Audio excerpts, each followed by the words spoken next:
So, as your moderator today, my name is Claudia Gosso. I'm one of the program managers at the Konrad-Adenauer Foundation here in Namibia. On behalf of the Konrad-Adenauer-Stiftung Namibia-Angola office, it's my privilege to extend a warm welcome to all of you gathered here today for the launch of our latest publication titled Namibia's Water Energy Food Nexus, National Development in Uncertain Times. Now, this seminal work offered by our esteemed experts, Dr. Detlof von Oertzen, Dr. Martin Schneider, and Mr. Piet Heyns, delves deep into the intricate interplay between water, energy, and food security in Namibia, offering invaluable insights into the challenges and opportunities facing our nation. I would like to now ask our country representative, Mrs. Natalie Rusman, from the Namibia-Angola office to come and join us and open the floor and officially welcome you all to the launch today. Frau Rusman, the floor is yours. Thank you.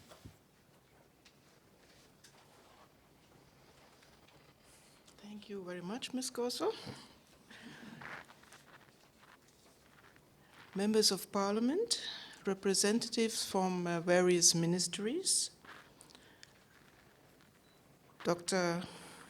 Panduleni Itula, President of the IPC Party, representative of the private sectors, representative of the civil society organizations, members of the media, distinguished guests, a very warm good afternoon and welcome to the Konrad-Adenauer Foundation. On behalf of the Konrad-Adenauer-Stiftung Namibia-Angola offices, it's my privilege to extend a warm welcome to all of you gathered here today. It's for the launch of the groundbreaking book titled Namibia's Water, Energy, Food Nexus, National Development in Uncertain Times. I think this is the first publication which is dealing with these three pillars simultaneously, and I believe it's a really enriching publication.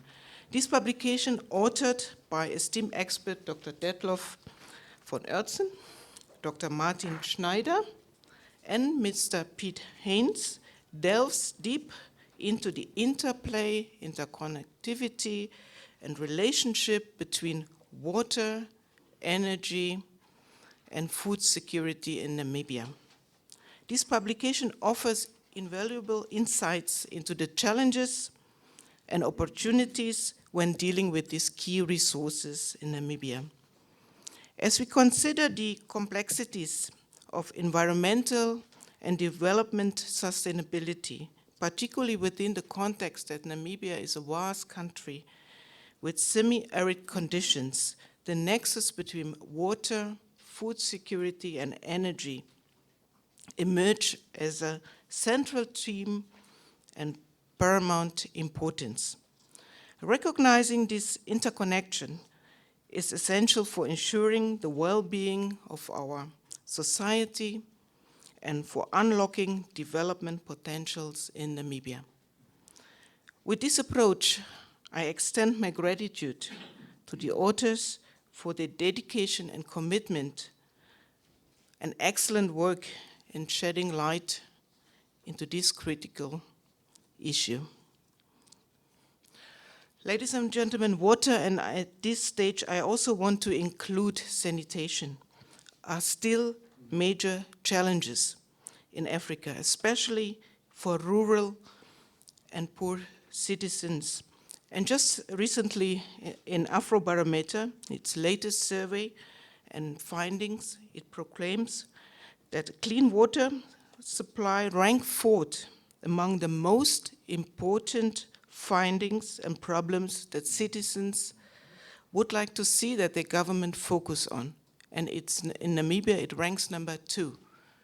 It comes after, I think, unemployment and health. Then it comes water as a key issue where citizens want that the government look at it, look at the problems around water. Shortly speaking, water supply is a top priority in Namibia. Only a minority have access to pipe water, and rather the privileged and those who are living in urban areas. No wonder that growing majority give the government poor marks on the provision of water and sanitation system. So safe water is essential for the economic development of countries in Africa, but also for the health of its citizens. And despite the SDGs, I think if I'm not mistaken, it's goal number 6, set by the UN and the African Union agenda, and adopted, of course, and signed by many governments. Most nations have not yet met their goals in ensuring universal access of water for all.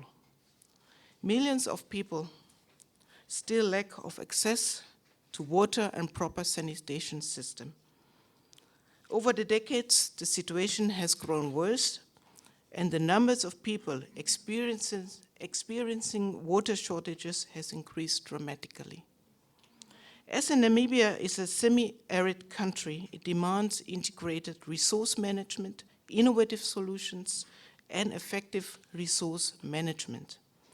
These are not merely an academic target or exercise, it is imperative for safeguarding the future. Namibia's water resources are undeniably very precious. To face significant challenges due to our arid climate and limited availability. Therefore, there's an urgent need to creative solutions tailored especially for our local context. And there's another problem or issue, which is climate change. It's impacting all of us. Climate change causing prolonged droughts and threats to agriculture and simply individual households. Rural water supply poses significant challenges requiring costly infrastructure investment and long-term planning to ensure resilience to constraints like drought we witness in many areas in neighboring countries, as just recently, I think Zambia and Zimbabwe, they all have big problems with water currently. And hence proper management of scarce resources and awareness from childhood. I think we also have a representative here from the education sector. Onwards stands as a cornerstone in our efforts to manage water sustainability. The transportation, production of food, the abstraction, pumping, and treatment of water and wastewater, also to mention, have to be taken into consideration as well, as the need of these essential resources are rising, also given by development and by demographic development. In light of these challenges, the emerge of green hydrogen project offers promise as a sustainable solution to address Namibia's pressing needs in terms of development and employment. But this will only succeed and be able to be established, the new industry, green hydrogen, if we manage to balance water, electricity, and food security at the same time. And also to mention not just green hydrogen, because it's in everybody's ear currently, but also the tourism sector needs a security in these 3 pillars, and also the mining sector especially. So effective monitoring is vital for the success of water projects, ensuring accurate measurement of usage and sustainable provision. Continuous maintenance to prevent leaks, minimize water loss, and ensure equitable distribution. We often see when it's rain especially that there's a burst of pipeline here in Windhoek. This is also a large misuse or water that has not been used, or we just lose this water. This is also an issue which is around maintenance, I think, very important to mention. And of course, strategic action plans based on diagnostic assessment and policies are key in this regard. So water awareness, demand management, and community participation are crucial for balanced water use and water security. And I think we do have also representative from the civil society today, and hope they will come into also in our discussion later on. So capacity building, institutional development, implementing modern technology play pivotal roles in implementing integrated water resource management. Ladies and gentlemen, let me also allow to address some thoughts on food security. According to the Food Agriculture Organization, Namibia has been classified as a country with severe food insecurity. In the latest report, it stated and estimated that around 700,000 people currently face acute food insecurity. I still can't imagine this number. I mean, we are just about 3 million, no? And you can just count yourself how the percentage of those who are facing food insecurity is unbelievable. And also knowing that Namibia is an upper middle income country, we have this huge number of food insecurity.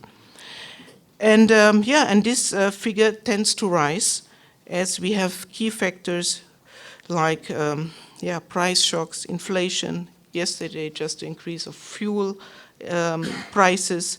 This will also have an impact on the food security as well. So and given the problems of climate change in terms of prolonged dry periods and less rain also have a negative impact on food security. So this phenomenon is reality, as we just encountered these months, and less seasonal rain as than anticipated was a seep below average, and the erratic distribution of rainfall in the country is a major problem. So collaboration with stakeholders, ministries, and experts will hopefully ensure a holistic approach to water, food, and electricity security. The development of green economy is essential for sustainable growth with investments in renewable energy, reducing also the carbon footprint. Additionally, robust infrastructure with the latest technology is a key and crucial in this regard. As we are in the age of artificial intelligence, a lot can be done. I think there's still a lot of potential that we can take into projects and consider. So adequate infrastructure ensures access to clean water, sanitation, reliable energy, and food supply.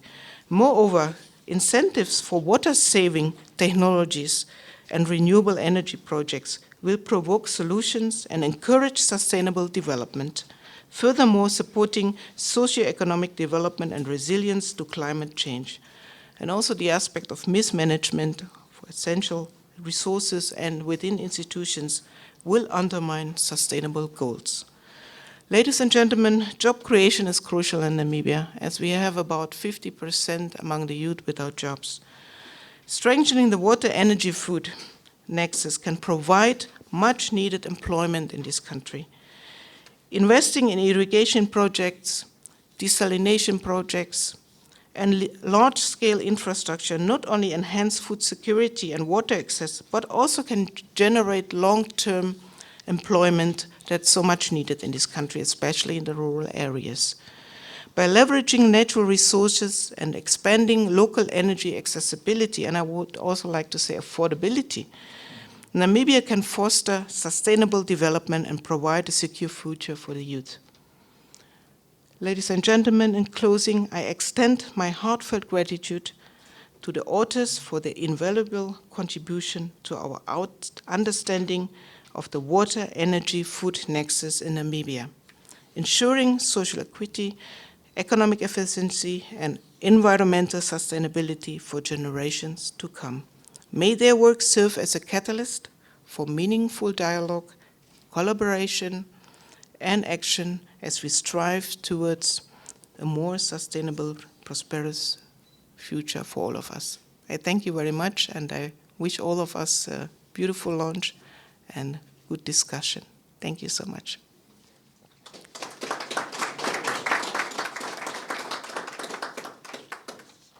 Thank you.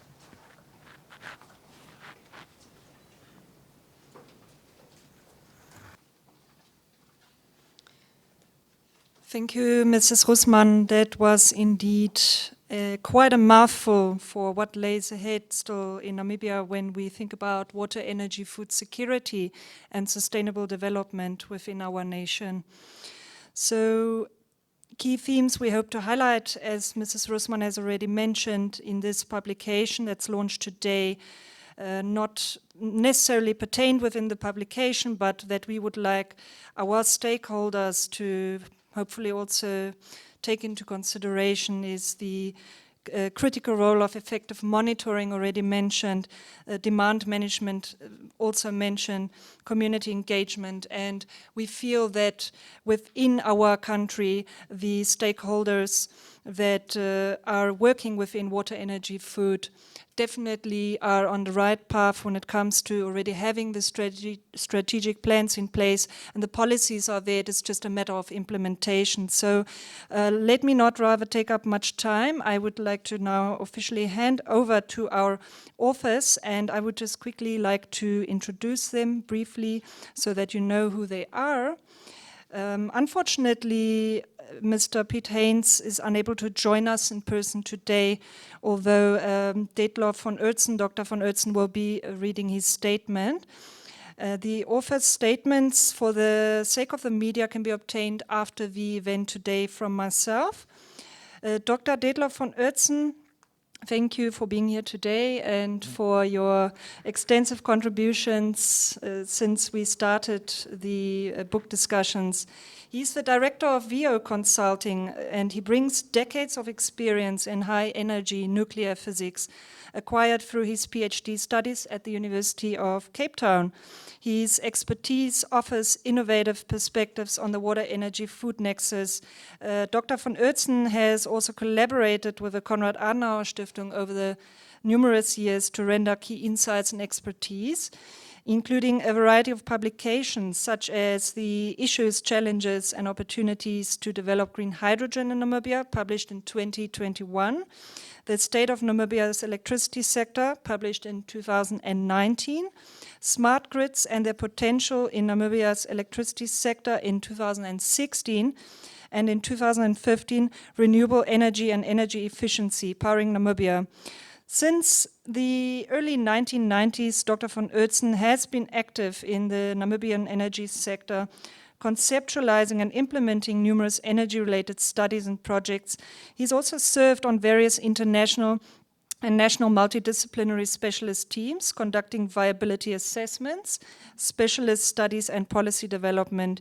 He's a member of several energy and radiation protection expert groups and serves on the Namibia Power Corporation Board of Directors since 2017.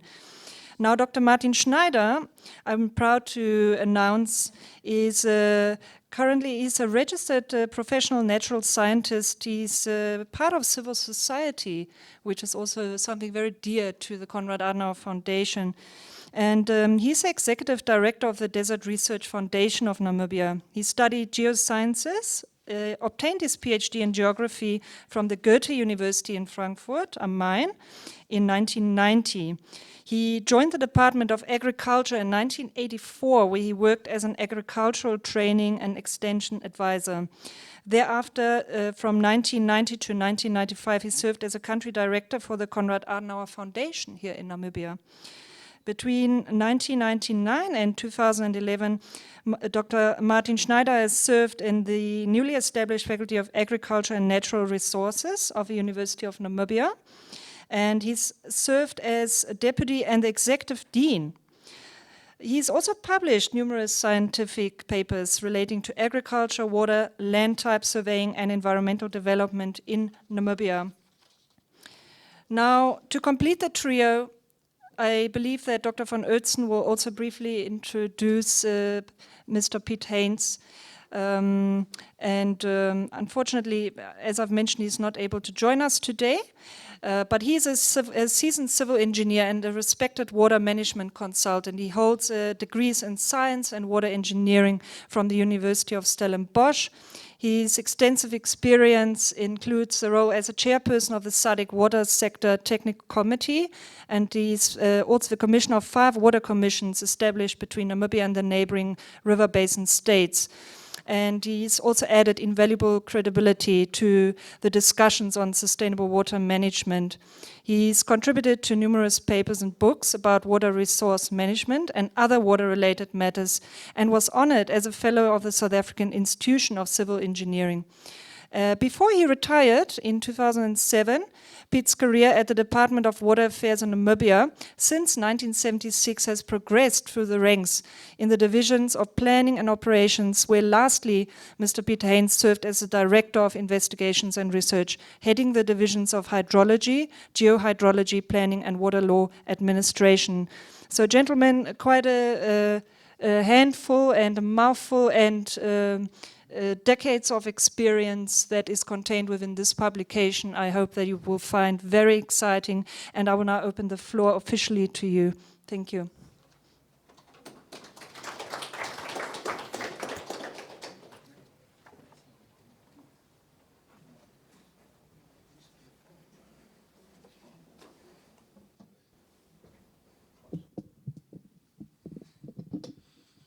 Some adjustment is sometimes needed. Director of Ceremonies, please forgive me for that joke in the beginning. Fellow countrymen and countrywomen, Your Excellencies, ladies and gentlemen, my name is Detlof von Oertzen, and I will speak on behalf of myself and Piet Heyns. It is great to see so many people here at the launch of this very important book, which covers a topic that I consider most urgent and important for Namibia.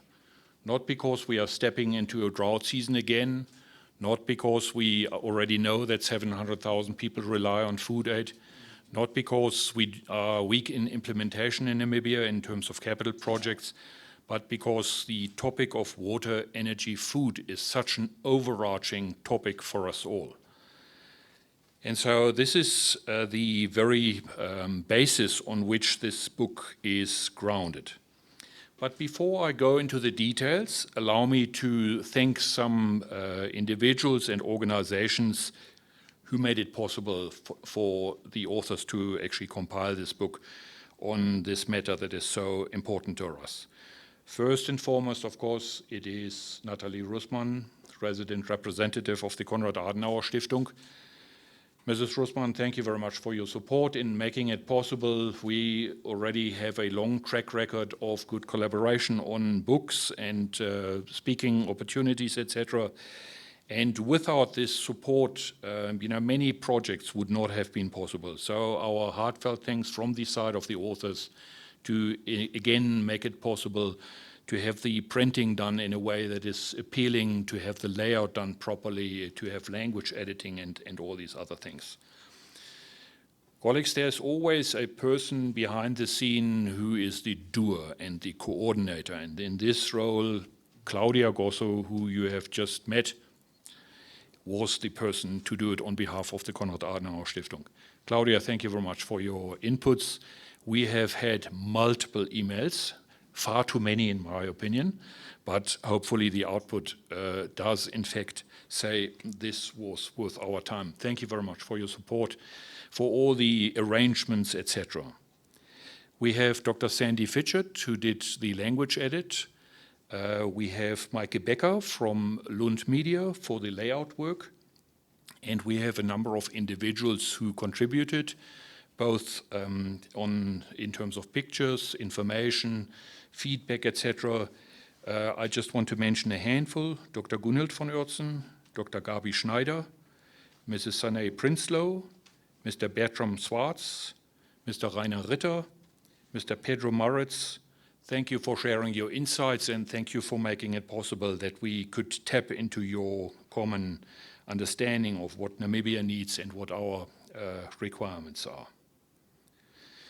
So I will now say a few words as an introduction to the book. The book is titled Namibia's Water, Energy, Food Nexus, National Development in Uncertain Times. So when we speak about a water, energy, food nexus, ladies and gentlemen, we refer to this interrelationship and the connection between water, energy, and food.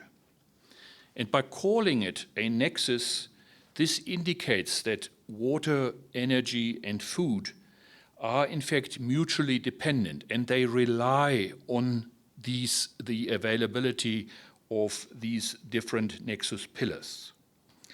This relationship implies that it is very difficult to manage water, energy, and food by just looking at one of these pillars, by having just one view on, say, enhancing water security or enhancing energy security. But we need to look globally at how these three types of nexus elements are interconnected. Now, I just want to illustrate why we are saying that they are so interconnected. We must bear in mind, ladies and gentlemen, that water is, of course, essential for food production, and my colleague Martin Schneider will speak about this. And water is also essential in the energy industry, specifically in the hydroelectric, for hydroelectricity. On the other hand, energy is also essential, of course, for extracting, for treating, distributing, and supplying water. So there is no pipe with water without energy before it. And processing wastewater, we have heard about the sanitation issue, and of course then lastly, to produce food. And producing adequate and affordable food, ladies and gentlemen, depends therefore on the availability, the adequacy, and the affordability of both energy and water. So it is these three elements, the availability, the adequacy, but also the affordability, which in Namibia plays such an important role.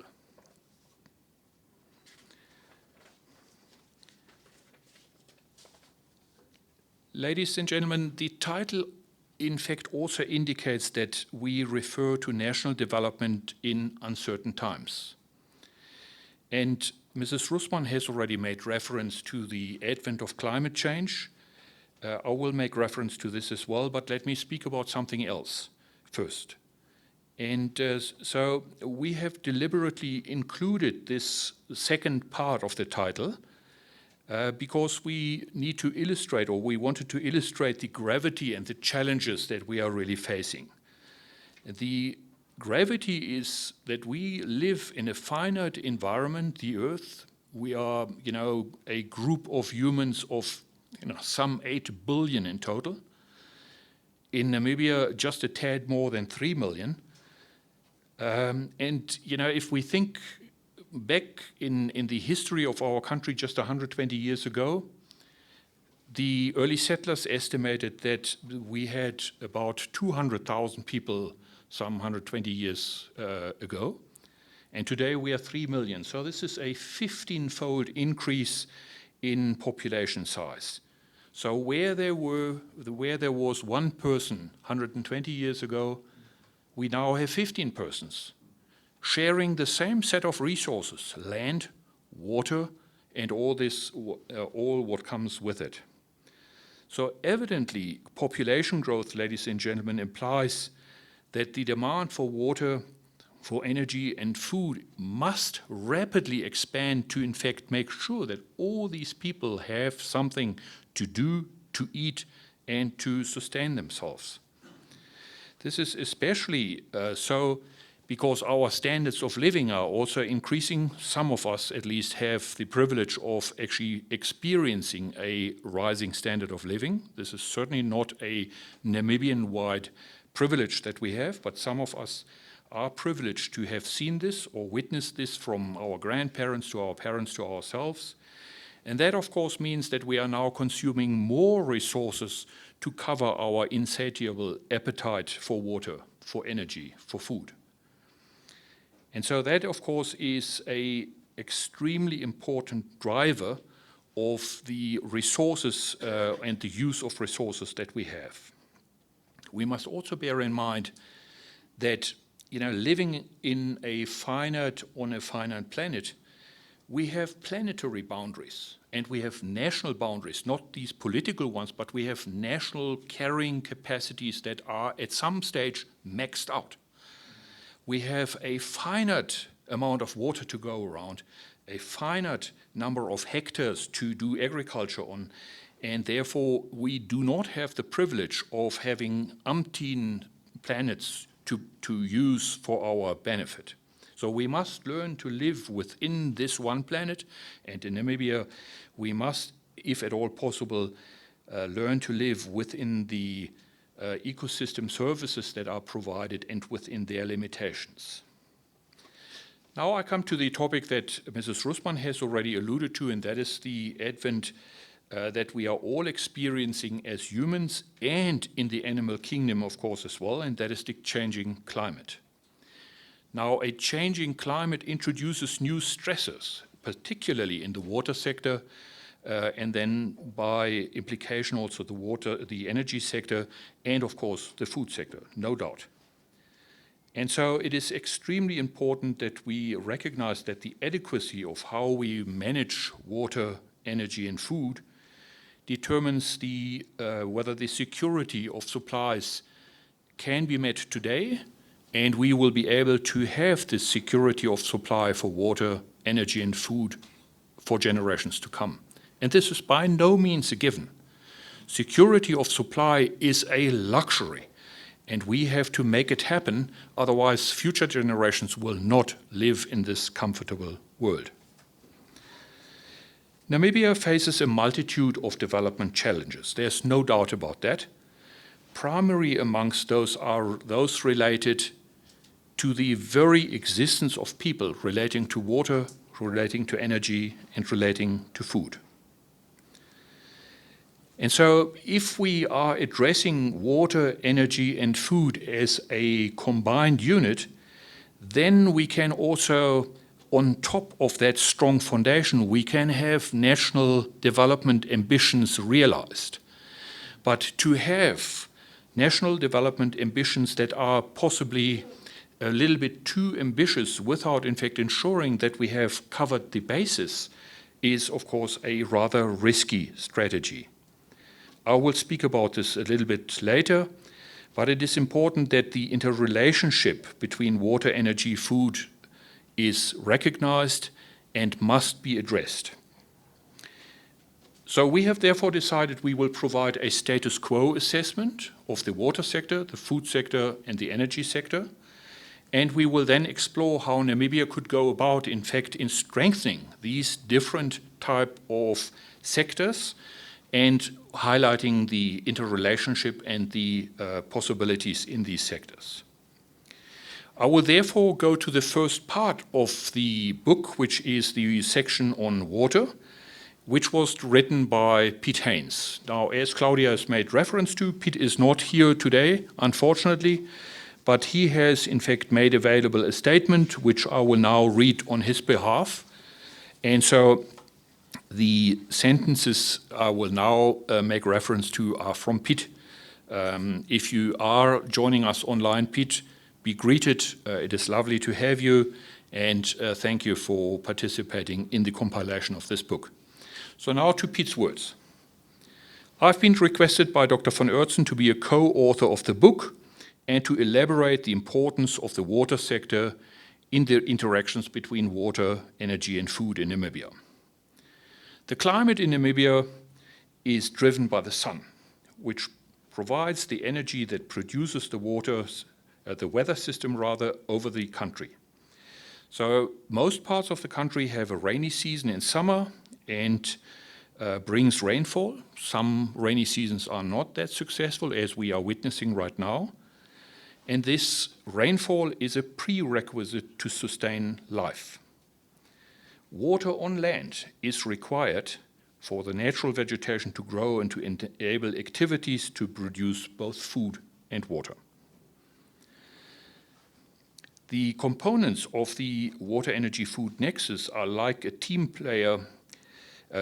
with players that must support each other to win a match. But there needs to be a coach to develop the strategy and to instruct the different team players to do what they best do and to allow them to do it while making sure that we are all working on a common goal.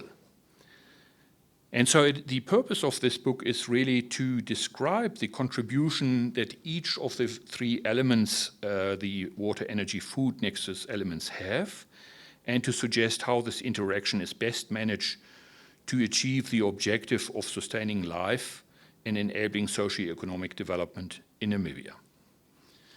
So Piet now goes into the details of some numbers related to the water sector, and he says the following provides some information about the water situation in Namibia. And it is very important that we are not scared about these numbers, but it is still important that we quantify what we are having and what we need to have. So Piet says the availability of water for man, beast, vegetation, and socio-economic development is determined by the average mean annual rainfall. And on average, that average mean rainfall is only 250 millimeters per year. This rainfall is unevenly distributed over the land and varies between 0 along the coastal areas up to 700 millimeters per annum in the Zambezi region. Rainwater is then exposed to very high evaporation rates, varying between 3,700 millimeters per annum in the Karas region, so in the south, and some 2,600 millimeters in the Zambezi region.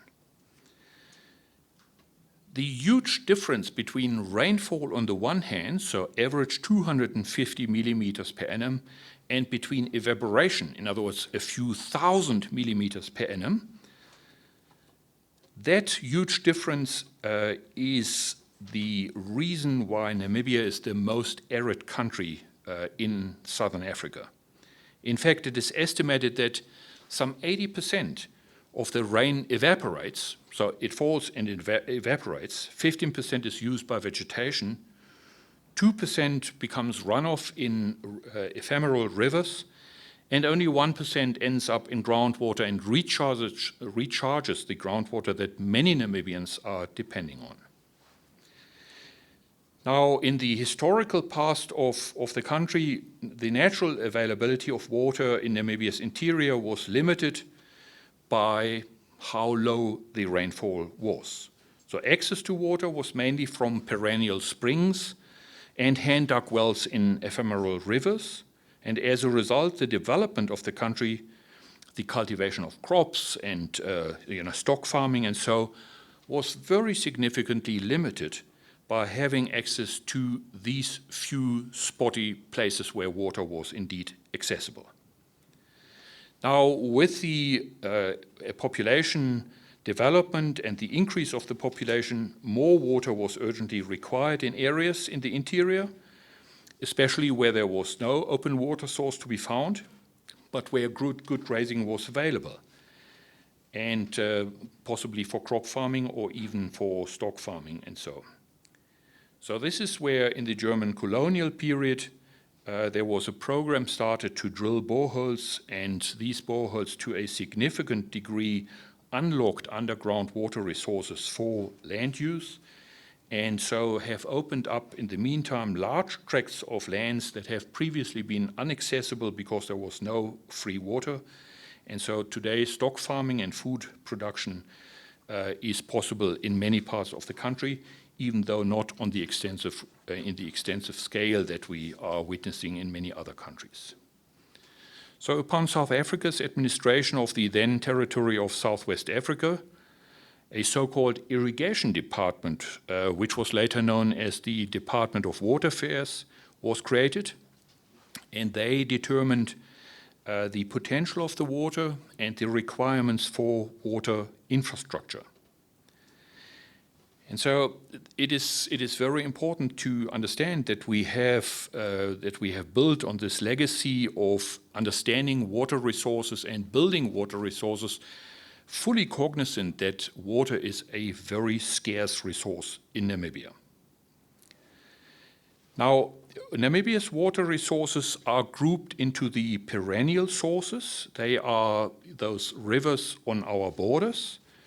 They are grouped into the ephemeral rivers, which are mostly dry rivers that we know so well from the interior of Namibia, groundwater aquifers, etc., that are accessible by means of boreholes, but also these so-called unconventional sources, such as water desalination, the use of and reuse of surface water, and the use of and recycling of wastewater.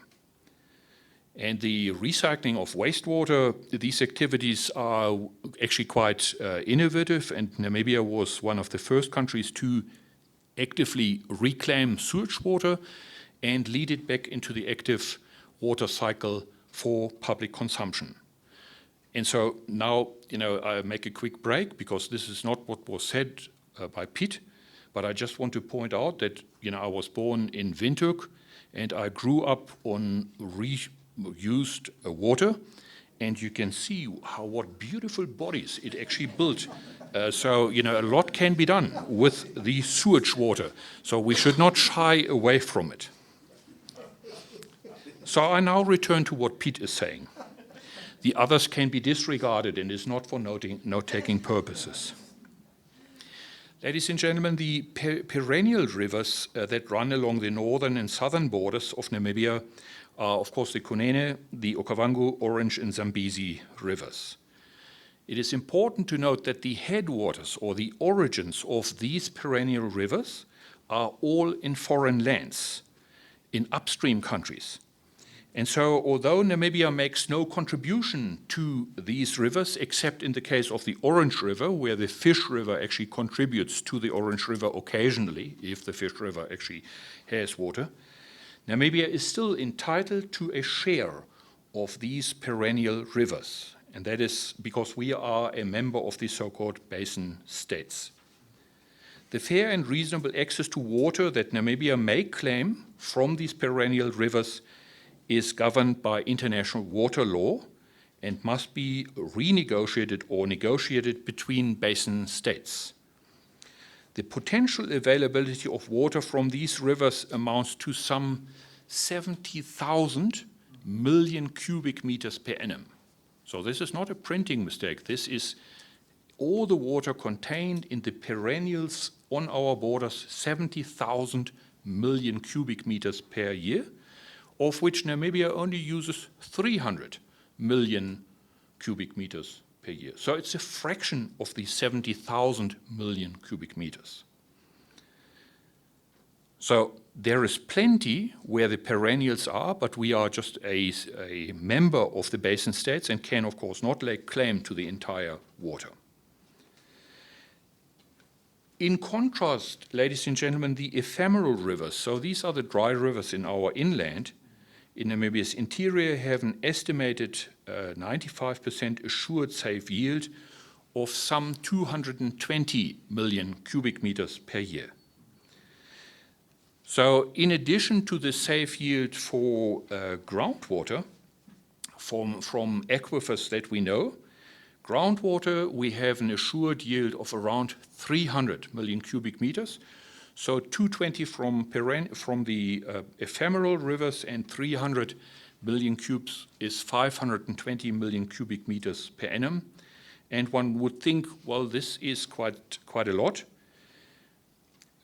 But what is very important is that we would, of course, with this resource of 520 million cubic meters, if we gauge it or benchmark it against the Global Water Stress Index, suggested by Professor Falkenmark from Sweden, then a country that is having an availability of less than 500 cubic meters per person per year is considered a nation that is stressed. So 500 is the threshold below which we consider water stress to occur. And for Namibia, that number is not 500 cubic meters per person per annum, but it is 175 only. So, ladies and gentlemen, we are suffering absolute water stress, and that is, of course, therefore emphasizing again that water is this incredibly important item that we must treat with care, with great care. So Piet further says the availability of water is therefore crucial to sustain the water, energy and food nexus in Namibia. It underlines the importance to plan establish and operate the necessary infrastructure to make water resources available for use. And master water plans for Namibia have been conceived and have been adopted for the last 50 years or so, and have been modified a number of times. And they remain relevant to take care of new developments that we have, but planning is the essence and implementation is extremely important. Now, ladies and gentlemen, in the interest of time, I will not read all the key steps that Piet is suggesting in terms of infrastructure supply elements, because they are also described in detail in the book, except to say we must basically use all the different resources that we have, including the conventional sources from the ephemeral rivers, the conventional resources from the perennials, and also the full spectrum of unconventional water supply methods, including desalination, including water demand management, and so forth. So Piet then concludes and says, water is scarce in Namibia. It takes time to develop large water projects that must be implemented to meet future water demand, and it necessitates considerable financial resources to do so. This aspect remains of critical importance to further strengthen Namibia's food and electricity production and contribute to the country's socio-economic development in future. Ladies and gentlemen, and that is where Piet's statement ends, which was around the water sector. I will now continue and jump into the energy sector. And I would like to say a few words, starting with a rather thought-provoking notion from the former President of the United States of America, Barack Obama, who stated, "A nation that cannot control its energy resources cannot control its future." So there is little that I can add to this rather profound insight, as it so succinctly expresses that energy is an integral requirement of each and every economy. And therefore the provision of water and food and health services and, IT and, all the other things that we need to have for our day-to-day life depends on the availability, accessibility, and affordability, and the adequacy of a country's energy sector and the country's energy supplies. It is therefore of utmost importance to reflect on how we are to provide adequate energy that is available, that is accessible, and affordable to the people of Namibia. I emphasize affordable, accessible, and available to the people of Namibia. Not as an export nation of our energy products, but for own use as well. So securing national energy supplies necessitates a thorough understanding of the options, costs, and impediments associated with individual energy supplies. And we have in the recent past witnessed a number of exciting discoveries, particularly in the oil and gas sector. And we have witnessed some hyper-pronouncements on green hydrogen and green ammonia and how it will reignite the country's stagnant economy. Whatever the future is and whichever the form will take, it is of critical importance that we can meet our energy needs, and it should not be now, but we should also pave the way for future generations to be able to meet their needs. Now, Namibia is generally and generously endowed with a variety of energy sources. There's no doubt about it specifically, and I want to make reference to the country's renewable energy riches, specifically solar, wind, and biomass resources, bush biomass. And we also have a number of non-renewable deposits, specifically fossil fuels that are discovered at the moment in natural gas, as well as minerals used in the international nuclear energy industry. What we need to recognize is that Namibia's renewable energy resources, ladies and gentlemen, they are abundant, they are readily available, they are safe, they are clean, and they will remain so in future. These are our resources.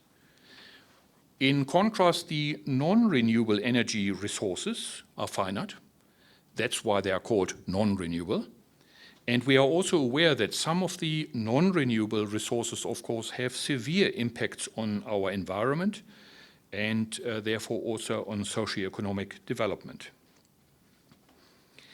Now, the deliberate exploitation of Namibia's mineral and fossil resources will boost national development, no doubt about this. However, it is important that we have some realism about this, as conceptual misinterpretations today can cost us dearly. And if I say can cost us, it means us tax-paying Namibians, we could end up paying for stuff that is not for our benefit. And so a sober perspective on our energy sources and their applications is therefore absolutely essential. Now, today, ladies and gentlemen, Namibia remains fully dependent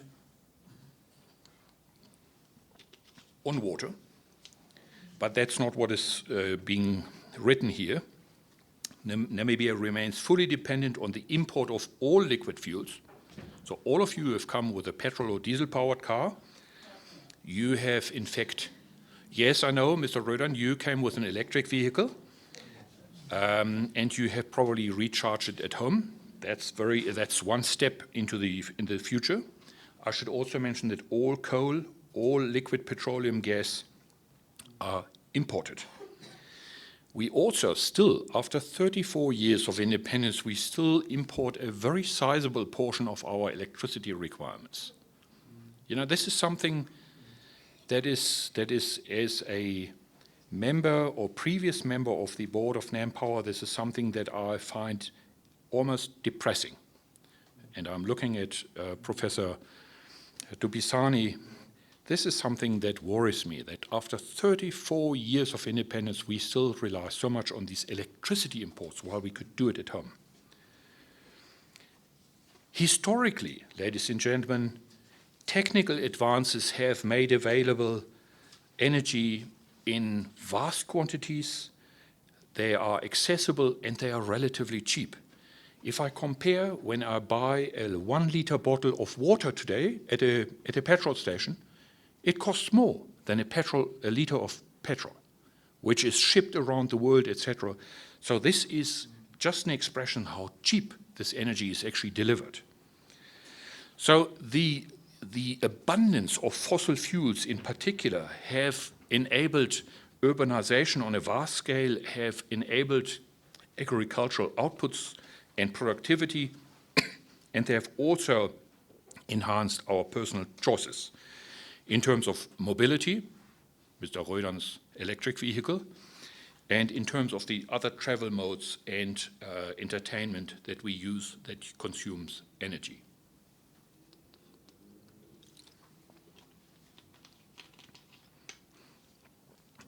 So I think it is also fair to say that the consumption of fossil fuels has also markedly contributed to lift many people out of poverty, simply because this energy was accessible and was available.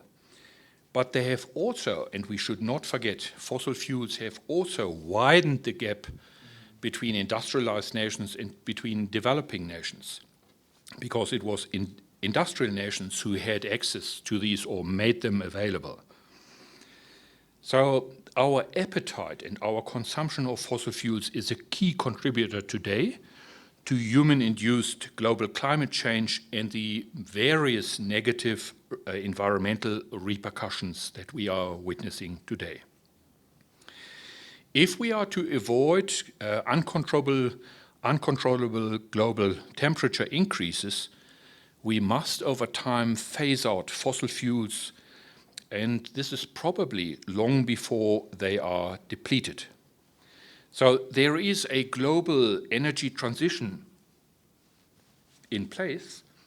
It is in some countries quicker than in other countries, and that necessitates that fossil fuels need to eventually be replaced by sources that do not degrade the environment, and there is an urgent and important effort underway that this global change is accelerated, and it will not stop before it reaches Namibia. Namibia is right in it, and we must decide whether we embrace this transition or whether we will just be sidelined as we have in many of the past development endeavors. Ladies and gentlemen, I will now conclude. I think it is very important, and the book gives much more meat. I've basically sketched some bones here, but the meat will give evidence that Namibia's energy riches must be effectively and rapidly developed. Now, if I speak about Namibia's energy riches, it does not refer just to one type of energy. I'm saying making a global statement about our energy riches need to be exploited, developed, and brought to fruition. Our efforts in developing our energy options must at the same time strengthen and must be done in a way that strengthens the water, energy, food nexus. In the energy sector in particular, it is very important that we do not follow a single track. I'm worried when we hear about single track solutions that will then just miraculously leverage Namibia out of misery. It does not.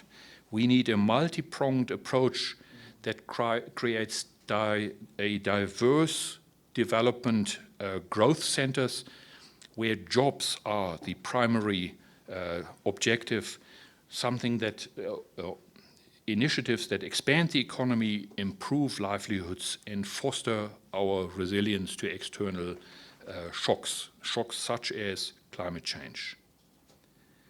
At the same time, ladies and gentlemen, Namibia would benefit if we actively partook in the global clean energy transition, including by strengthening our status as a net energy exporter, which we still are. Even though we import most of our energies, we are still a net energy exporter because of our uranium exports. And we also have this other very special status that we are a net carbon sink. So we are not the ones that are putting carbon in the atmosphere. We are actually absorbing more carbon than we are producing. These two statuses, a net energy exporter and net carbon sink, are worth money, development capital. And we have it, and we should, in fact, build on these critical ingredients. If we do, then in this way, Namibia's adaptive capacities and the resilience would be improved. So that is the resilience to external shocks, which are critical prerequisites for national development to take place in uncertain times, in periods where we do not know exactly how the future will look like. I conclude with a statement by Barack Obama again, who stated, "A nation that cannot control its energy resources cannot control its future." Ladies and gentlemen, it is time that Namibia started to control its energy resources. Thank you very much.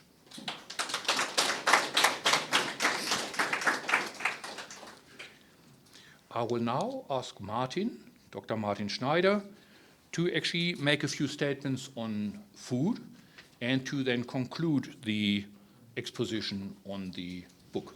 Martin, over to you. Thank you, Detlof. Do you want to take this again? Detlof? I do not know whether this... let me take it. Yeah. It's good. Thank you, Detlof. Good afternoon, ladies and gentlemen, friends. I'd like to share some comments about the food sector with you. With the question, how do we ensure that our population of 3 million have enough food to survive? This is indeed a challenging subject. Food production in Namibia is diverse. We are producing food in all 14 regions, from the Zambezi region to Oranienburg, and from the Kunene region to the far south of the country in Karasburg and Gibeon in the Karas region. We are producing and marketing food in the informal sector as well as in the formal sector. We are selling a wide range of food products to wholesalers and are exporting food and beverages beyond our borders. Food production takes place in conservancies, in rural settlements, as well as in urban areas, on farms and small holdings to secure food for own households and businesses, as well as additional income by selling fresh produce and meat to customers wherever possible. Such examples include small holdings close to Windhoek, Swakopmund, Maruru, and Okahandja. And as has been noted, Namibia is not blessed with water, and the lack and sufficient rain and periods of drought remain persisting threats to food production. Utilizing water for irrigation farming remains important, and it is interesting to note that since independence, over 30 years ago, we succeeded to increase our overall areas under irrigation considerably. At independence, approximately 5,000 hectares land was under irrigation, whereas approximately 15,000 hectares are being irrigated to date to ensure a large variety of crops being produced for local and export markets. Of course, we are utilizing our permanent running rivers, as mentioned, the Orange, the Zambezi, and the Okavango and Kunene, but are also irrigating by using water stored in reservoirs, dams, as well as relying on sufficient groundwater, boreholes, aquifer, and natural springs. In addition, food production also depends on dryland farming, relying, of course, on sufficient rain at the right time. Major irrigation operations are the government-run green schemes, the Hadap and Stampriet areas, the Orange River project at Ausenkær and Noordoever, and at the Nate Dam. In addition, there are operations in the Maize Triangle and in the Omaheke and Zambezi regions. We are producing grapes, dates, and blueberries for export markets. Of late, even trials with bananas have started. At Kalimbeza, in the Zambezi region, we have been producing so-called jumbo rice for more than 30 years. Yet none of this rice has found its way to the shelves in our capital. Government's intention is to increase areas for irrigation, which is possible, but will require sufficient resources and careful planning. Namibia's largest dam, the Neckartal Dam, was completed in 2018. The initial intention by government was to have 5,000 hectares under irrigation. This figure was later reduced to 2,000 hectares. To date, no irrigation project has been established at Neckartal Dam, and sadly, water continues to evaporate from this large water resource. Apart from irrigation, Namibia remains a major meat producer, as well as being able to harvest substantial fish resources from the Benguela Current, where we also produce large amounts of salt. Meat and fish generate substantial earnings through export sales, which are very important and need to be carefully maintained by always ensuring hygiene standards. Having mentioned all the operations taking place countrywide, the question still remains whether there is enough food for everybody. Severe acute malnutrition, poverty, and inequality amongst vulnerable groups remain problematic. Rural communities rely on supplementary food parcels, assistance from government, donor organizations, and civil society organizations to prevent loss of lives amongst our society. This is unacceptable and should not be the case. Although Namibia does not produce enough food for its own needs, some 24% of all food grown per year is lost or wasted at farm level. Eliminating or minimizing food loss and waste along the entire value chain, from producer to customer, provides opportunities to further enhance food supplies in Namibia. Import and export of agricultural products play an important role in Namibia. While up to 77% of the value produced in the agriculture sector is exported and contributes significantly to the country's national trade balance, only 43% of the food consumed in Namibia is produced locally. At the same time, several initiatives have been launched to strengthen local food production capacity. These include government schemes such as the Horticultural Market Share Promotion Scheme, aimed at increasing the local sourcing of food, and the National Horticulture Development Initiative, aimed at opening local markets for locally produced horticulture commodities, as you may have seen in your supermarkets around the country. Long-standing challenges such as the shortage of suitable land, the lack of water, skills shortages, and we were talking about education earlier, and inadequate financial and technical resources to strengthen the subsisting farming sector remain food-related bottlenecks that negatively affect the food industry's sustainability. Stock theft and poaching are an ever-increasing problem. They constitute a major contributing factor to the decline of cattle farming in Namibia. Livestock and game farmers have lost millions worth of animals to predation and theft, which continue to be persistent issues. The lack of proper law enforcement and the implementation of sufficient penalization of poaching are burning issues. Over the past few decades, enormous losses of public funds for projects that never reached operational status and remain dormant to date underline the need for a fundamental change of priorities. Examples are the commencement of the agriculture production at the Neckartal Dam, business parks, fresh produce distribution hubs, and the Oshakati Abattoir and Tannery. Potential development options that can strengthen the country's water, energy, and food nexus can include, and I'm just mentioning a few examples, there are many mentioned in our book, establishing, for instance, horticulture production at Betani in the Karas region.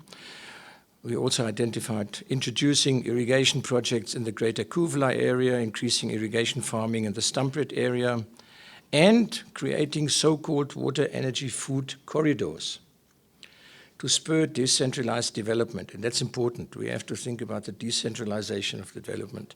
Such industrial development corridors could be created across Namibia.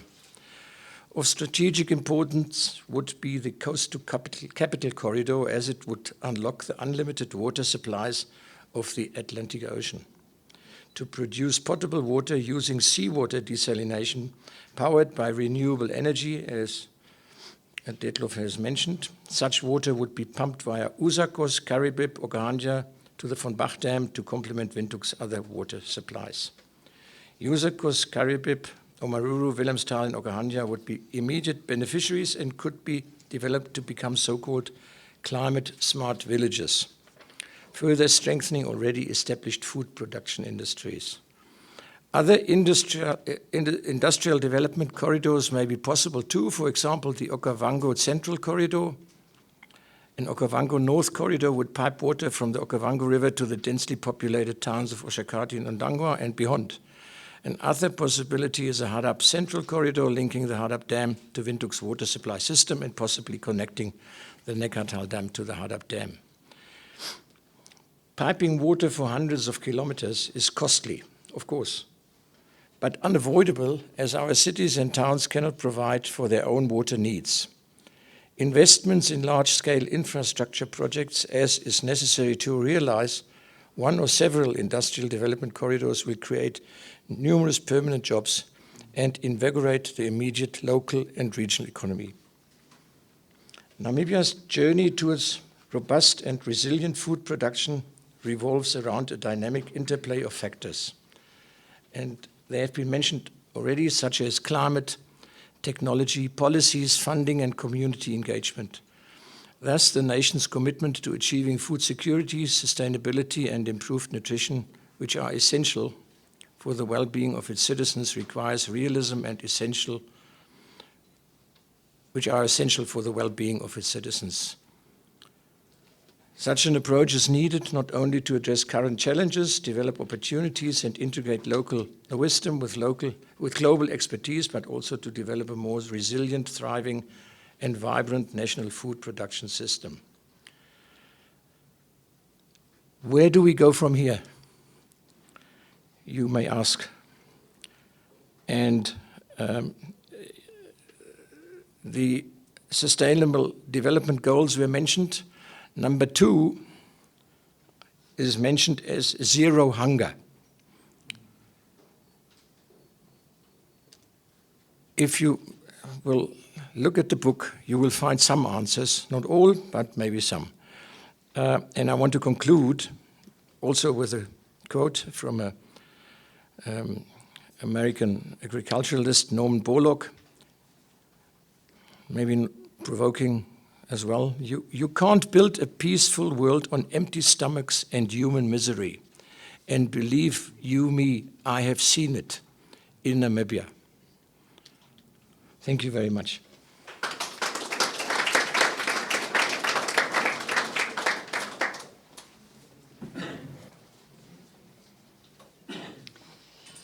Indeed, a very true statement. Thank you very much, Dr. Martin Schneider.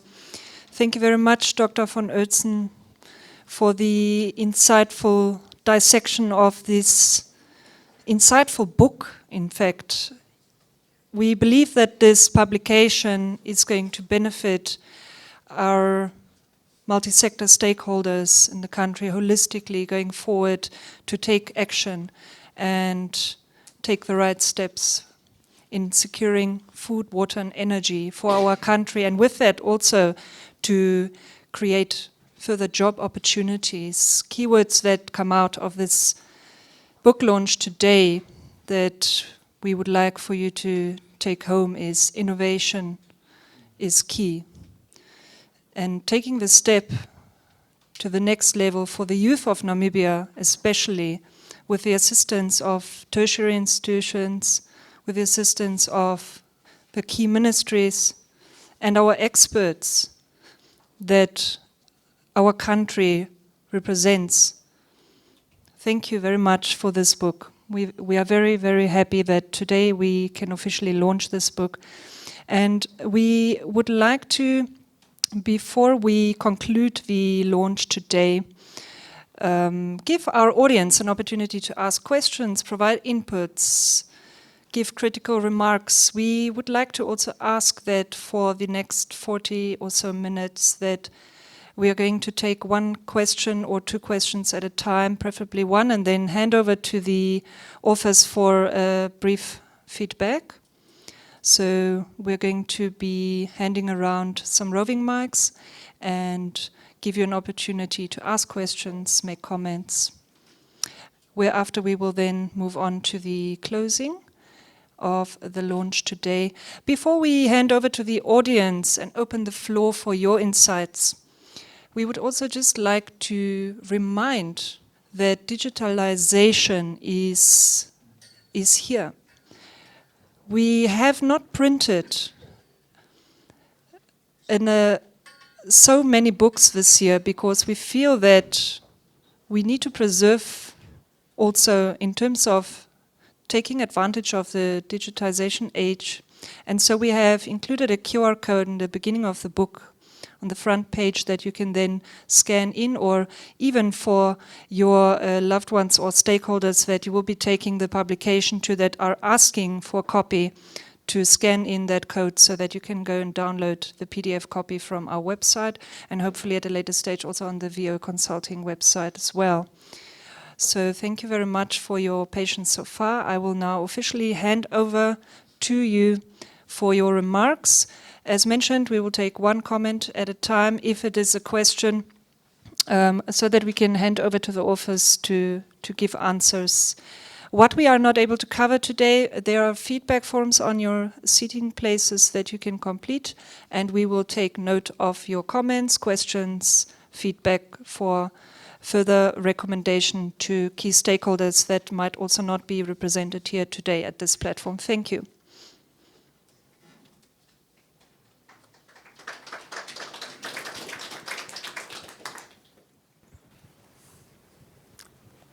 Konrad-Adenauer, formerly from Solar Age, Namibia. Thank you for Mrs. Russmann, and thank you for Detlof for mentioning growth in a limited planet. Mrs. Russmann mentioned the figure of 3 million, which came out, 3 million Namibians, which came out with the last census.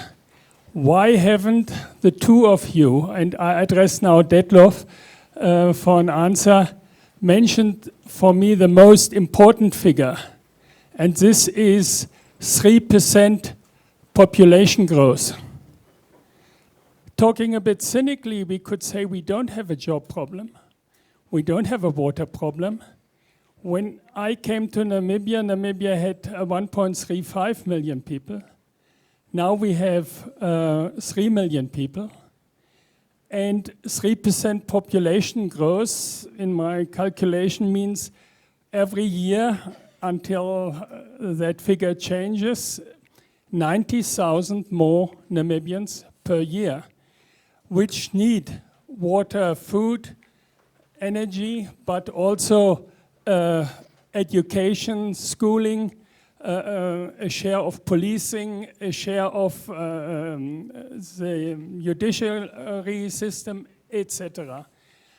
Have you worked this figure into your book? That is my question. Claudia, can I just speak as I... Yes, please. Thank you, Konrad.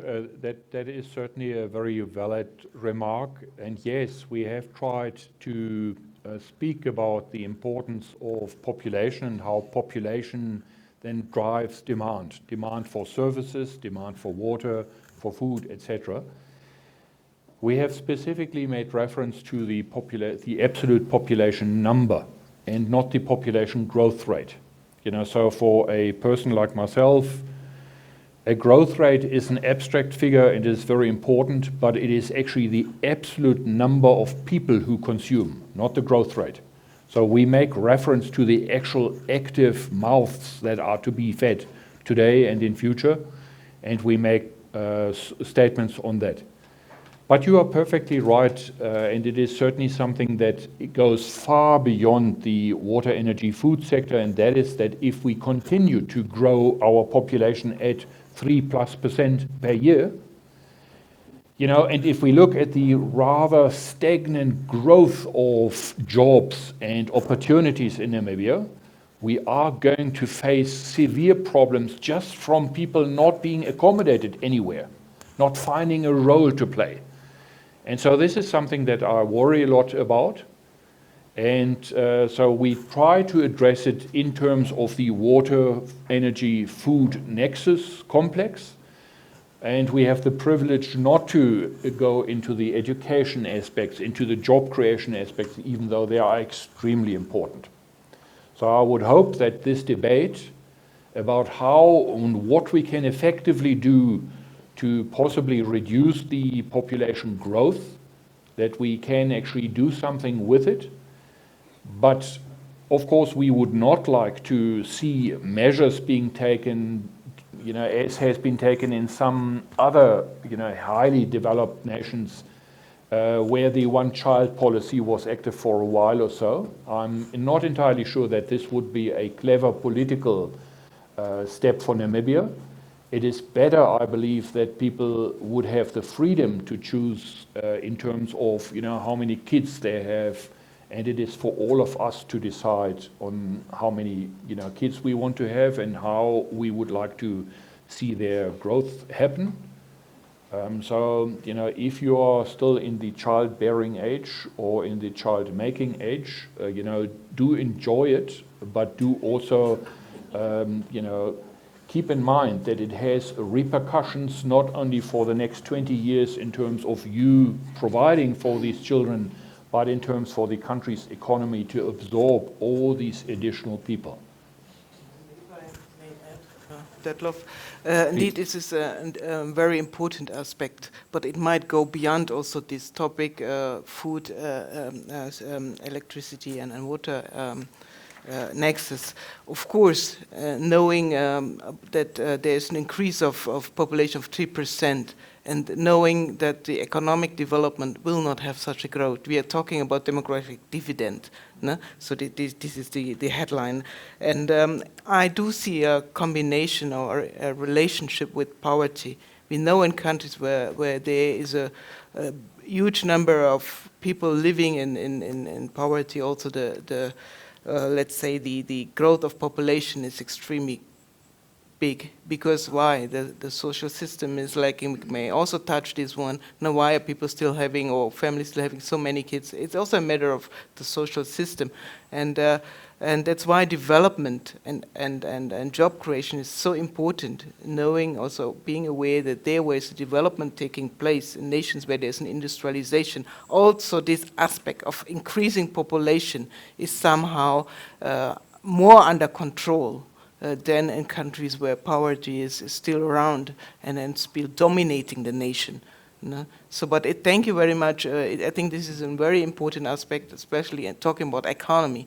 I mean, just mathematically, how big must be the percentage of growth in order to be over the percentage of increase of the population? If you have an increase of 3%, we might need 4 or 5% economic growth, which is simply unrealistic. Yeah, maybe with all, I don't know, maybe could be, but so of course this is something we have always to look at. So thank you for mentioning that.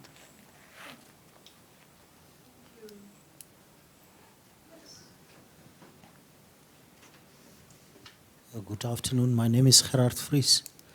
I'm the Deputy Executive Lifelong Learning, Arts and Culture here at the Ministry. So I see these numbers every year and how it's escalating and how the infrastructure doesn't cope and all these things. But something that irritates me is those clever guys that messed up the system in the beginning. And they are all of a sudden now experts with too much to say. And that typically worries me, because the rectification of the injustices of the past is now causing a rut within which we are sitting and must rectify with a very steep population growth and incline. Now, what I was hoping to hear also is comments relating to the homegrown school feeding scheme as part of your food production, where communities are growing food in their backyards and things like that. And then in the food basket, the poultry production in the country. You would be surprised at how many people are having chicken coops in the backyard all over the northern regions, and that is also part of the food basket that is consumed by the majority of people. Most people don't eat meat because it's simply too expensive and not so readily available. And then something that probably I would have loved to hear is how we will go about clarifying the implications to the environment of the green hydrogen that everybody is so euphoric about. I have in my house a person that is also doing food economics, agronomy, all of that stuff. And he keeps on saying to me, I don't hear about what the impact will be eventually to our environment that we are inheriting when you guys with the snowy heads are gone and we sit with the baked potatoes. So that dynamic is probably prudent also, and I would love to hear what you said in the book. I'm not yet at the digital story of reading from a computer on a book or a Kindle. I prefer an old book. I can write there, I pack it away, I come back later. So I would like 2 copies when I leave so that I give one to the ED and so on. Okay, so thank you for what you've been able to write. I'm curious to read. Thank you. Thank you, Mr. Vries. Over to the authors. Yeah, maybe on food production and poverty reduction. I tend to believe that the majority of Namibians have not access to 3 decent meals per day. I tend to believe that. I've seen it in many parts, outside of Windhoek, of course, in rural areas and with communities who are really living in poverty. And we are aware of the figures. They've been mentioned earlier, 700,000. And we have elaborated about that in the book. I don't want to talk too much about it, otherwise you would not get 2 copies. It would be too boring probably then. But the economic figures speak for themselves as well. The food prices go up, everything goes up. And just the fuel recently, you can be sure that the food will go up again. A stable food, of which most of us rely. School gardens, I've seen them and I see them everywhere. There are schools countrywide who engage in agriculture, but I would have hoped that more could be done here. It's not enough. We still have, and you come from the education sector, you said, we still have kids with no decent classrooms and being taught under the tree in miserable conditions. And that's not acceptable. We have the resources, we just have to think how to prioritize and direct them correctly. I mentioned it. It's not necessary. Our kids have to have a chance, a fair chance. And a lot of them don't have it. Yeah, I hope that gives you some idea. We can't touch on everything. We didn't touch so much on the education sector because I think every kid deserves a decent education from pre-primary, and it's important that we start early enough. But that's not the case everywhere, sadly enough. Maybe to you on the green hydrogen. Thank you, Mr. Fries. I really appreciate your comments, and I am fully cognizant of the difficult past that we as Namibians share. And from my perspective, it is important to realize that none of us Namibians have really chosen our past, but we have the power to choose our future. And I think it is about choosing the future we want. And so the Water, Energy, Food Nexus book is not comprehensive in all futures that we may have, but it is hopefully giving a little bit of inspiration to those that have the power to shape the future, to make it possible for people to be taken out of the misery, to have, out of the hungry stomach syndrome. And it is important that we are, joining hands in building this common future, irrespective of how difficult the past is or was. And I think the difficulties are well acknowledged. I believe that it is important to also focus together on what we can build in this country. And this is often, especially in these hyped up scenarios of where the country can be, this is often forgotten, that we need to first establish a foundation and a basis before we become the hub of the world for commodities or so. On the green hydrogen topic, I would prefer not to say a lot because there is quite a lot in the book on green hydrogen, the value chains in green hydrogen for your pleasure to read. I would think that there are opportunities for Namibia, but I'm also concerned that these opportunities require that we prioritize a budget to make it happen. And what I'm really scared about as a common Namibian is that at the end, especially for the mega projects that we hear about, that the mega projects may end up being funded by the Namibian taxpayer, or a part is funded by the Namibian taxpayer. And these projects are mainly for export. And that is a primal fear that haunts me at night when I think, should my daughter, and we only have, my wife and myself only have one child, So the one-child policy applies in our family.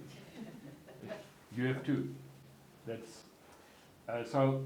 My hope would be that we steer clear of growing a debt burden for future generations to then have to service, because we already have debts in terms of not having sufficient education, not having the infrastructure for water, energy, and food, not having the commodities as are freely available in industrialized countries.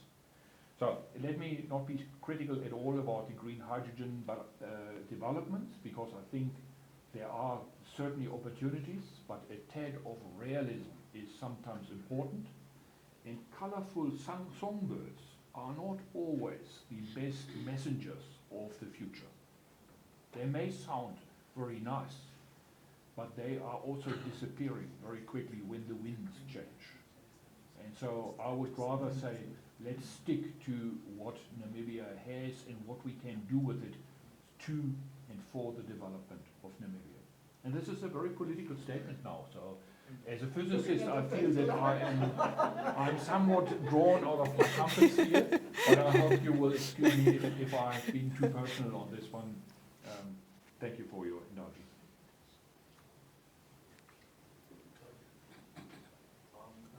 Everyone. My name is Bezel Otsu from Amazing Kids Private School and Academy, and I'm the outgoing junior councillor of City of Windhoek.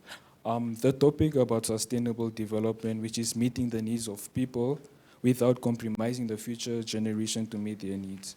My question is, let's say there is still a problem of food and water in the future. Will the strategy spoken about today and in the book help them improve their situation in the future, or will it only be applicable for now? The strategies, will they only be applicable for now, the present? That's just my question. Thank you. So would you like Dr. Schneider to respond, or myself? Both. Martin, would you like? Or whether it applies for now or for the future? The strategies will still be applicable for the future in case the future generation is still facing a problem of food and water. I think they would apply for the future generation. They would apply for the future generation. Yep. What I'm reluctant, I don't want to reveal the content of the book now, because otherwise you won't read it anymore. So I would perhaps encourage you to take a hard copy, because some of you indicated that they don't want the electronic version. Yes. I agree with the gentleman there. I like to have a book in the hand, so, and read it. But maybe you want to add something. yes, I think we have tried to steer clear of addressing today's problems only. In other words, we do not and have not written the book in response to the looming drought today, in response to the food crisis, in certain areas in Namibia today. But we have tried to sketch a broader framework of creating a secure environment where energy, water, and food can be available to everybody in Namibia. And so this will apply both today and in future. Now, hopefully, some of the concerns we are raising today will be addressed in the next few years, hopefully. But I would still think that gauging where we have been, 34 years ago and where we are today, that we will probably in the next 10, 20 years not solve all problems for Namibia. I'm not that blue-eyed, even though I do have blue eyes. But I'm not that blue-eyed to believe that we can solve every problem today and in 20 years we can say, nothing to do. We have solved it all. But so I think the book tries to give a guideline on how we can strengthen and create a sustainable framework for the supply of water, for the supply of energy, and for the supply of future for today's generation and those coming in our footsteps behind us. Thank you for your question.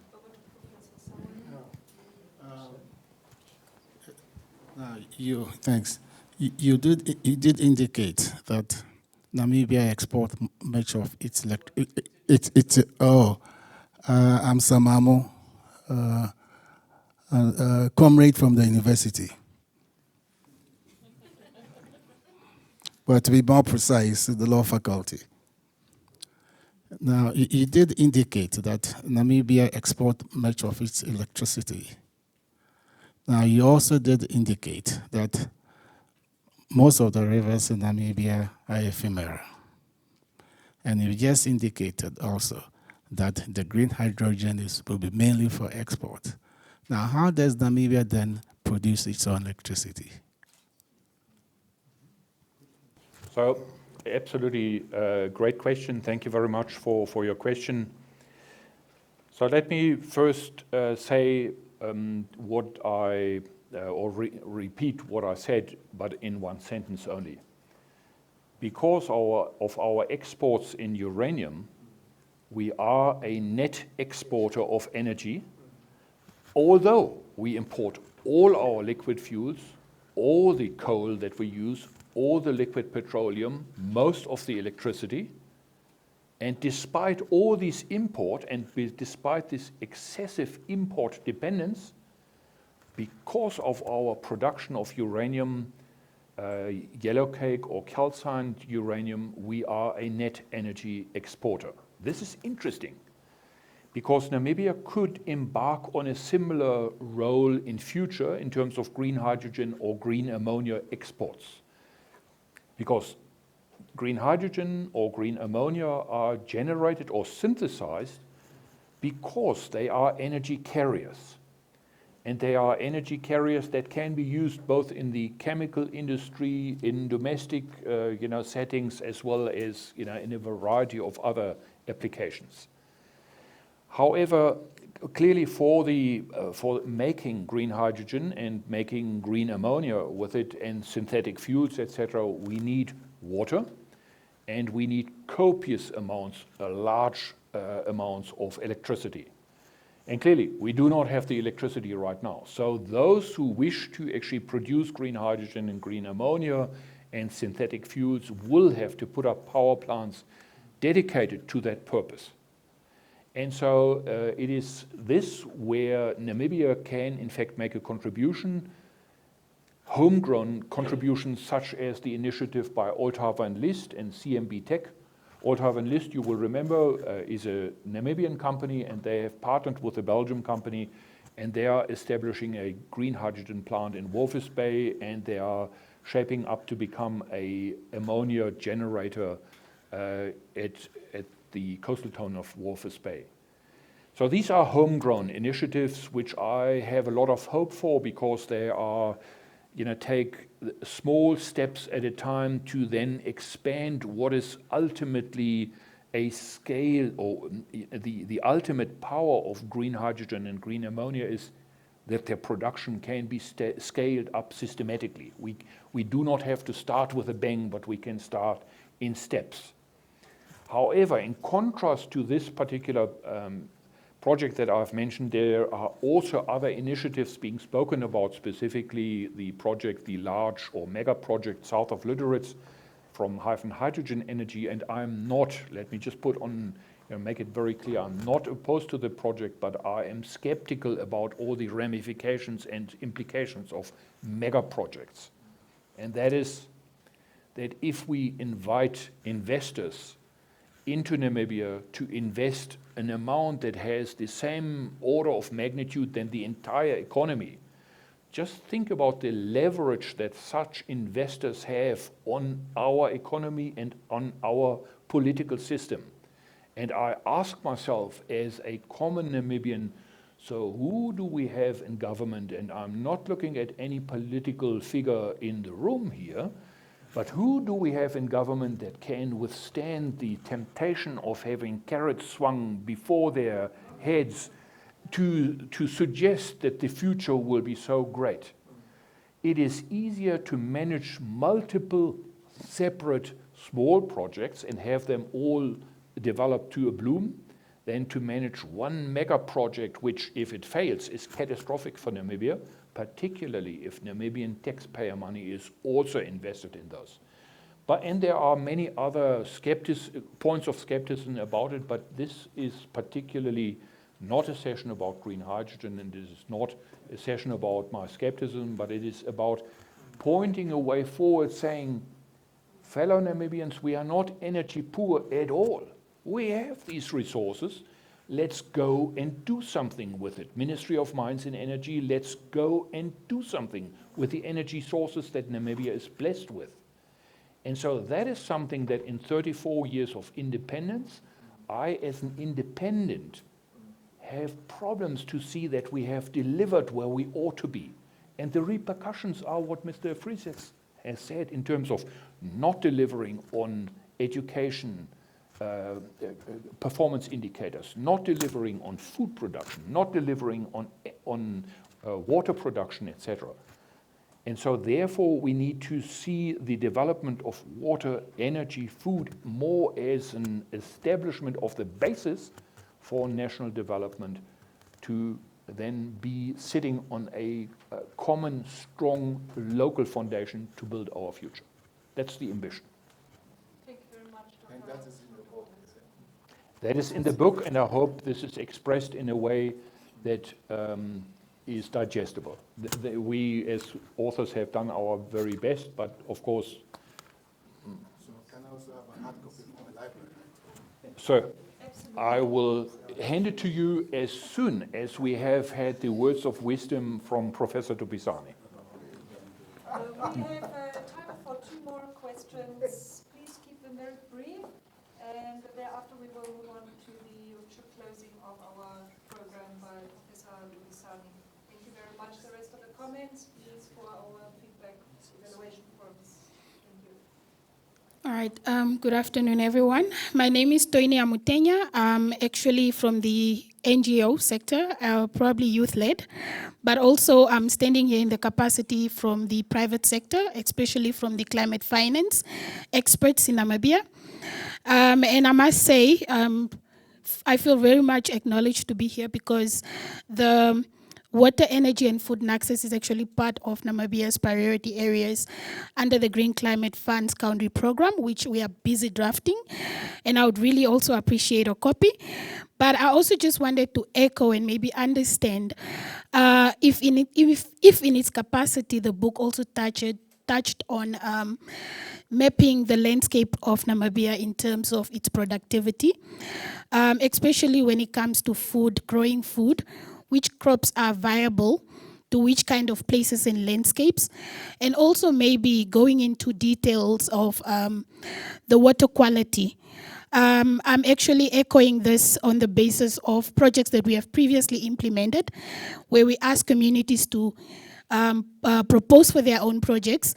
Grants have been submitted to these or granted to these communities, but we have come to realize that the water quality could not support the idea, especially when it comes to community gardens and backyard gardening. So I just wanted to understand if the book indeed did go into details to harness this kind of information that would be needed.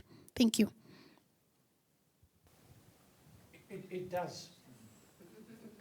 It does, and I mentioned in my statement the example of rice from the Caprivi, where I asked the question, why are we not able to buy it here, although it's been grown up there for 30 years. I've been involved in that project. The problem, we are living in a large country with large distances and markets far away, and the logistics. It's a question of economy of scale. And we are flooded with South African products because although government has initiatives to control the import of certain products, with the aim to allow local production to grow, and that's happening countrywide. And 30 years ago, this was not the case. And we grew over the last 30 years tremendously in food production. Although we're still dependent, we are not self-sufficient. I'm reluctant to say as yet, because that's something, if you want to be 100% self-sufficient, it's difficult. But there are some answers in the book about that as well. And we have taken up certain crops where this is possible and where not. We are, for example, we are exporting onions to Angola from the northern parts of Namibia into Angola, and we are exporting tomatoes from the Karas region into the Northern Cape region. Because that's happening on demand, and the tomatoes are going to the Northern Cape. They're not going, they don't find their way from the Orange River, from the Karas region to Windhoek. But that's seasonal. Have a look at the book there. We have examples mentioned, and I think it's interesting for various crops. Thank you. One final question, I think, was first. Oh, here in front. Dr. Itula. Hello, my name is Panduleni Itula. Thank you very much, everybody. But I'm extremely cautious because of the circumstances. If I say anything here, I'll definitely be liable. But I've got something that we share together. Born in Windhoek, we share the same water, it seems. And when the water was established in 1968, our population was only 69,000 in Windhoek then. But now we are talking about a population of some 400,000. A sixth of the Namibian population is now in Windhoek. And also when you look at the recent census, there is definitely a lot of urbanization taking place.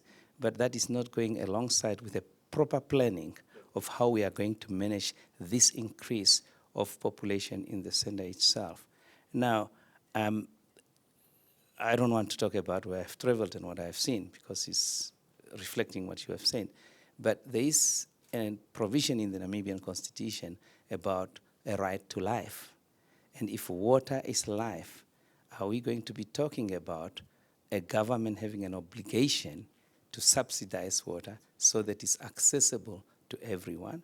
And also, are we talking about a government that needs to subsidize food, especially for the growing children? Because if they say in Afrikaans, "Beeg die boompie terwyl hy nog jong is," if we've got malnourished children, doesn't matter what we do if we do not sort them out right at the beginning from the first 2, 3, 4, 5 years. And that is critical for the future.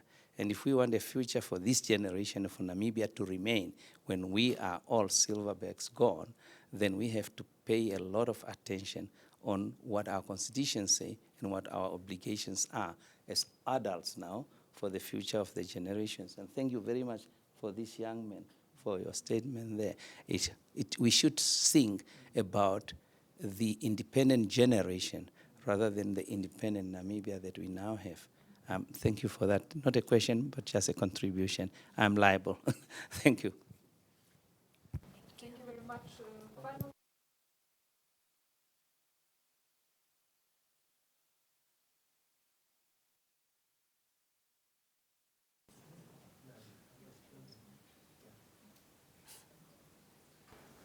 Ladies and gentlemen, it is the sincere hope that you will enjoy the publication, and if you do find mistakes or if you do find areas that are not yet in sync with reality, let us know. Feedback is always important. Criticism is welcome. I think we must learn to also accept criticism where it is correct in order to become a better and construct a better tomorrow. So please enjoy the book that we have compiled. I wish to thank my co-authors, Dr. Schneider and Piet Heyns, without whom the book would have looked very, very different. And you have indeed managed to stress me a lot, Martin and Piet. And that is exactly how books are written. You need to get out of the comfort sphere and think about new things, and I think my co-authors have well done so in creating these non-comfortable zones to think about and to work and construct the future. Whether it will in fact be translated is hopefully for all of us to do, because we cannot lean back and expect others to do the work. We need to all do our share to make this country a better one than it is today. So that's all that I want to say. Thank you again to Mrs. Russmann and the Konrad-Adenauer-Stiftung, and of course Claudia. Thank you for your attention, and let me stop here. Thank you.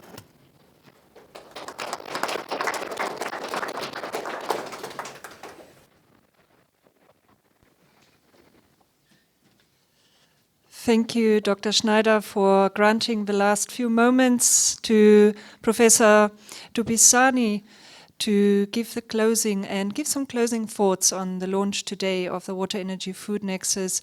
I just want to quickly briefly mention Professor Dupisani is a seasoned professor with the UNAM, and he is a professor of politics, and he is quite renowned to give wonderful concluding remarks in many sectors. So let's just hand over to Professor Dupisani. Thank you. You have the last words, Professor.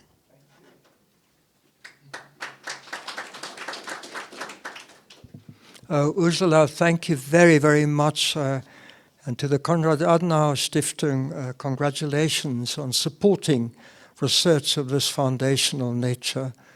I think it's acknowledged and it's appreciated.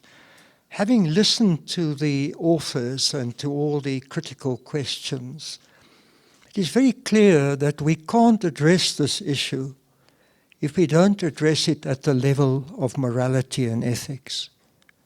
Because these are equally moral and ethical questions, as much as they are technical questions and scientific questions.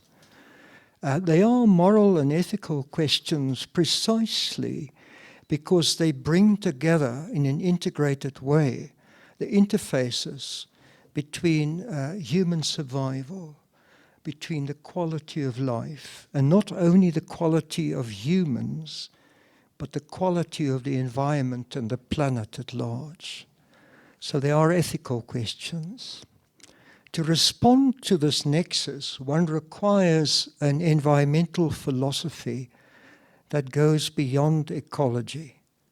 Ecology, of course, can be your core discipline, or the disciplines that you represent, physics or whatever it is. They can be your core disciplines. But one needs to go beyond that, precisely because of the mutual constitutive nature of the issues. The fact that if you change one, it runs through sequentially to affect all the others. And what I'd like to do is just to make 4 comments. I'm not discussing the book. That's been done brilliantly and admirably by the authors and by yourselves. I'd like to make 4 comments. The first, I want to bring us back to the notion of the nexus. What is the nexus? And why this nexus poses not only policy challenges, but ethical and moral challenges as well. So that's the first point I want to make. And here I'm going to quote from another author who happens to be a friend of mine, and we work together in an international consortium on food, water, energy, and social protection. The plea for universal basic income grants as an integral component of making this nexus more meaningful in a social sense. So I would like to just read this definition. I'm not going to talk to it. And then I will make 2 other or 3 other short comments which you can ponder about or dismiss immediately. Because as a philosopher, I'm uniquely unqualified to talk about science, uniquely so. But that gives me a very peculiar advantage, because I'm not a scientist. I try to be a thinker. I'm not claiming I am one, but I'm trying to be one. So let me give the definition conceptually, and then I will ask the 3 other questions. Here's the definition. Sorry that I have to wear glasses now at my age of 76. My eyes are no longer strong enough to read without glasses. The Water Energy Food Nexus, or the WEF Nexus for short, is a critical framework for addressing complex, it's not my definition, complex transdisciplinary natural resource and environmental challenges in an integrated, innovative way. It can be defined as, and here I quote directly, the study of the connections between these three resource sectors, together with the synergies, the conflicts, and the trade-offs that arise from how they are managed. And I want to emphasize that. To make this nexus meaningful, one has to inevitably do trade-offs, and you have to decide on the optimal strategies, not only the broad policy, but the actual strategies that you would require to balance these issues in a meaningful way. And that, I think, is important. So for Namibia, the question is, do we have an environmental philosophy that goes beyond humans to include non-human species and even organic and unorganic species? Do we have that? And the answer I will venture to provide is we don't have the philosophy. We have policies, we have interventions, but we lack the moral philosophy. And the moral philosophy for this nexus is the moral imagination. And the moral imagination runs on the emphatic imagination. Thinking yourself into the boots and the feet of those who do not have. We do not have in Namibia, we do not have that imagination, that emphatic imagination, having empathy not only for humans, but for our planet and for our systems. So what should we do? If you think about it, what should we do? Apart from policy, research, of course it should be research-led, quite clearly. But what should we do? We should create a moral community. Namibia should become a moral community. That's, after all, what education is. That was the famous definition of Cardinal Newman of what a university is. It's a moral community. Do we have that? And with that, I want to leave you and applaud the work that has been done here and the foundation, the elemental work that you've done, the status report, as you very modestly said. I think it goes beyond the status report, but this is what we all have to do. We need to build the Namibian moral community. We need to think ethically and morally as much as we need to think scientifically and in research terms about these issues, because they are ethical and moral questions. We have to develop this empathy for those who do not have. And it doesn't matter whether we impact on the current generation or the future generation. The essence of the moral community is that we have an ethic of care for the environment, for ourselves, for species other than human ones. And that's where we need to go. And that is the challenge for the world. Thank you.